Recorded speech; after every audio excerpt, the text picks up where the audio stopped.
সরকারের থেকেও মানুষের দরকারে নেই। 10,323-এ চাকুরি প্রার্থীরা বারবার করে অনাহারে দিন কাটাচ্ছে, তখন মুখ্যমন্ত্রীদের একেবারে খোশ মেজাজ। কেননা টেট উত্তীর্ণ পরীক্ষার্থীরা যখন শিক্ষক শিক্ষিকারা পাস করে বসে রয়েছে, তাদের চাকরি দিচ্ছেন না কেন, এটাই খেসারত দিতে চাই এবং জনগণ জানতে চায় কেন তারা বারবার করে তাদের এই অবহেলা করছে।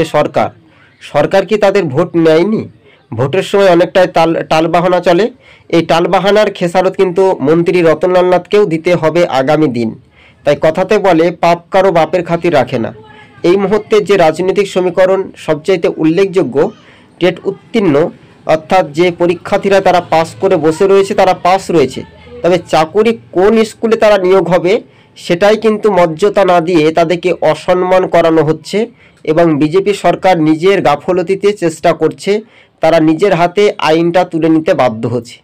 বিগত বেশ কয়েক শতক ধরে আমরা দেখছি যে ত্রিপুরার বেকার যুবদের পেটে লাত মারা হচ্ছে, তাদের ওপর একটা আক্রমণের একটা সৃষ্টির বাধা হচ্ছে। কেননা নির্বাচন আসে যায়, কিন্তু ভোটের সময় নেতা বাড়ি বাড়ি যাবে, কিন্তু সেই শিক্ষক শিক্ষিকা যখন অঝরে তাদের চোখে জল, অনেকেরই জানেন যে বয়স পার হয়ে যাচ্ছে, বয়স শেষ হয়ে যাচ্ছে, তবু কিন্তু চাকরি মিলছে না। তাদের পরিজন আত্মীয় স্বজন সুখ শান্তি সমৃদ্ধিতে থাকার একটা আশ্বাস পেলেও শেষ পর্যন্ত তাদের দিন অনাহারে কাটাতে হচ্ছে। কথাতেই বলে যে নুনান্তে প্রান্তা শেষ হয় তবু করি আশা, মনের জ্বালা যন্ত্রণা চাকরি পাবো কবে, এটাই এখন সবার কাছে দেখা। সর্বপ্রথম বিজেপির মন্ত্রী রতনলাল নাথ অনেক সময় টালবাহানা করেছিলেন। টেট উত্তীর্ণ, তিনি দাপটে মোহনপুরের বিধায়ক, কিন্তু পাপ কারো বাপের খাতির রাখে না। আজ না হলে কাল সরকারকে বিদায় দিতে হবে। এই সরকার কারো জমিদারি 20 বছর 100 বছর ধরে রাখতে পারবে না। কেননা জনগণই শেষ রক্ষা করবে, জনগণই আগামী দিন শেষ রক্ষাই করবে বলে এমনটাই রাজনৈতিক মহল মনে করছেন। তবে হ্যাঁ, আমরা দুটি কথা বলছি দর্শক বন্ধুদের সঙ্গে। কথোপকথন এটাই প্রকাশিত হচ্ছে, রাজনৈতিক আলোচিত বিষয় রাজ্যবাসীর দোরগোড়ায়, সেটা স্বাভাবিকভাবে কিন্তু একটার পর একটা রাজনৈতিক সমীকরণ উঠে আসতে চলেছে ত্রিপুরার উত্তর পূর্বে রাজ্যে। যদি আমরা দেখি তাহলে এই বিষয়টা নিয়ে যখন ত্রিপুরা রাজ্য কমিটির সম্পাদক জিতেন্দ্র চৌধুরী বিজেপির দিকে যখন আঙুল তুলে অভিযোগ, তখন ভোটের সময় বিজেপির নেতা মন্ত্রীরা বলেছিল আমাদেরকে ভোট দাও, আমরা সমাধান করে দেব। কিন্তু সেই মোহনপুরের বিধায়ক, সেই টাউন বটদোয়ালির মুখ্যমন্ত্রী এখনও তাদের সমাধান করেনি। তাই সমাধানের পথে এখন অঝরে চোখে জল শিক্ষক শিক্ষিকাদের। আমরা বারবার করে এই প্রতিবেদনে তুলে ধরতে বাধ্য হচ্ছি, তাদের চোখের যে জল একেবারে আটকে উঠছে, গায়ের লোম শিউড়ে হয়ে উঠছে।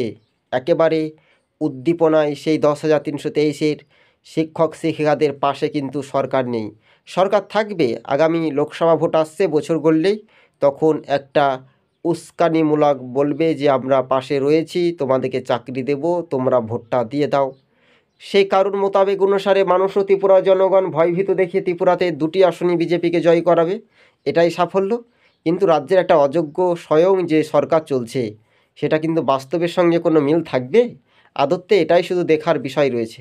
তাই পাপ কারো বাপের খাতির রাখতে না পারার জন্য আগামী দিন মানুষ কিন্তু সক্রিয়তা বজায় রেখে বিজেপিকে কিন্তু পতনের লক্ষ্য ডাক দিতে পারে।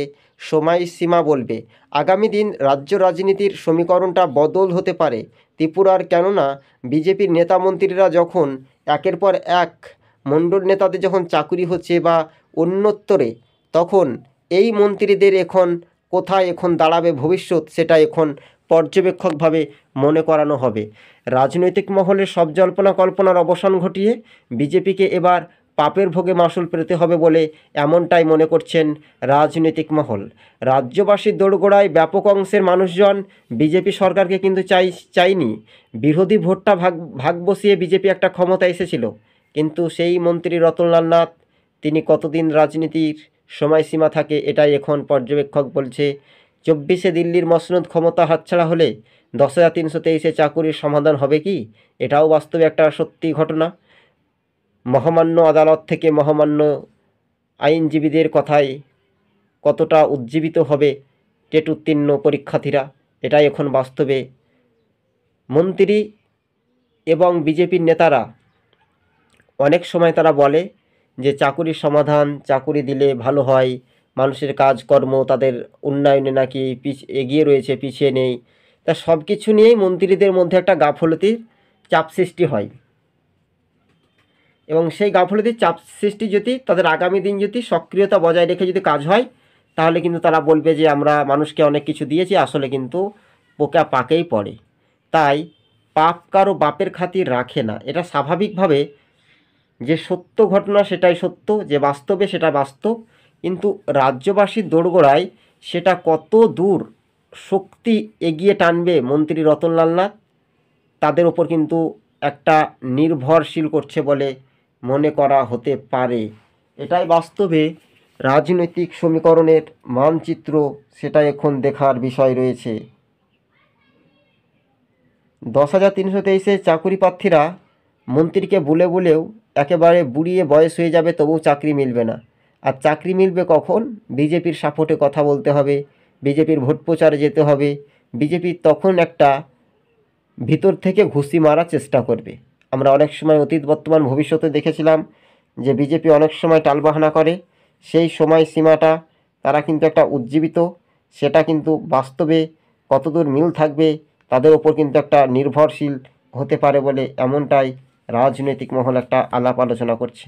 তবে নির্ধারিত সময়ের মধ্য দিয়ে সময়সীমা কতদূর উজ্জীবিত হবে তাদের ওপর তো একটা বাস্তবে রূপরেখা মানচিত্র একটা দেখার বিষয় হবে। তাদের ওপর প্রভাব, তাদের ওপর বিস্তারিতভাবে রূপরেখা মানচিত্র, এটাই বাস্তবে কতদূর এগিয়ে যাবে তাদের ওপর একটা নির্ভরশীল হতে হবে বলে এমনটাই পর্যবেক্ষকভাবে মনে করানো হচ্ছে। তবে বিজেপিকে ভোটটা দিয়ে কারা লাভ হয়েছে, কাদের ক্ষতি হয়েছে, কিন্তু ত্রিপুরার জনগণ থেকে জনজাতি ভোটাররা জানে। একদিকে বিরোধী ভোট ভাগ বসিয়ে বিজেপি অংশীদার হিসেবে ত্রিপুরার মসনদ দখল করে। শেষ পর্যায়ে টেট উত্তীর্ণ পরীক্ষার্থীরা যখন অঝরে চোখে জল দুই মন্ত্রীর কাছে দাবি করছেন, সেই মন্ত্রীরা এখন যদি দাবিটা পূর্ণ করতে পারে তাহলে বিজেপিকে মানুষ ভালোবাসবে, আর নইলে মানুষ ভয় ভীতু দেখিয়ে লোকসভাতে ভোটটা দেবে, আবার 2028-এ ভোটে পাল্টে দেবে বিজেপিকে। এটাই রাজনৈতিক মহলের সমীকরণ। আর ভিডিও ফুটেজটি যদি ভালো লেগে থাকে অবশ্যই সাবস্ক্রাইব করে সঙ্গে থাকবেন, কেননা আপনাদের পরিশ্রম, আপনাদের ধৈর্য সহকারে আমরা এত পরিশ্রম করে আপনাদের জন্য ভিডিও তৈরি করছি, সেটা অনেকটাই খাটনি আছে, অনেকটাই মেহনতি করতে হয়, যে যাতে 10,323 শিক্ষক শিক্ষিকারা যাতে চাকুরি পায়, যাতে বড় বড় চ্যালেঞ্জ সেগুলো তুলে ধরে না, যেমন নিউজ পোর্টালের মাধ্যমে, যেগুলো ছোটোখাটো পোর্টাল নিউজ চ্যানেল ইউটিউবের মাধ্যমে আমরা পরিবেশন করি। কিন্তু রাজ্যবাসী দোরগোড়ায় বিজেপিকে আরও নিশানাতে পড়তে হবে আগামী লোকসভা নির্বাচনে। এটাই রাজনৈতিক মহল পর্যবেক্ষকভাবে মনে করানো হচ্ছে। বিজেপি সরকারকে জবাব দিতে হবে, 10,323 চাকুরির খেসারত আগামী দিন পাবে।